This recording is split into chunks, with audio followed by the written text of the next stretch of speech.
أصدرت النيابة العامة لدى محكمة زكان تعليماتها لعناصر الدرك الملكي بالقليعة لفتح تحقيق تحت إشرافها بسبب أحداث شغب الذي عرفته المدينة. وحسب معطيات رسمية فقد تم نقل شخص من أصول إفريقية بشكل مستعجل إلى أحد المستشفيات لتلقي العلاجات الضرورية إثر إصابة بليغة تعرض لها على مستوى الرأس بعد تعرضه للضرب والسرقة من طرف شخصين. في تطور لافت اندلعت أحداث شغب في اليوم نفسه، حيث أقدم حوالي 150 شخصا من أصول إفريقية على عرقلة حركة السير بالشارع العام من خلال التجمهر والتراشق بالحجارة مع أفراد آخرين.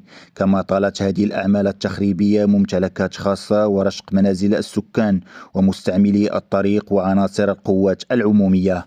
قد أسفرت التدخلات الأمنية عن توقيف شخصين، وأكدت النيابة العامة عزمها على تطبيق القانون بكل حزم حفاظا على الأمن العام وسلامة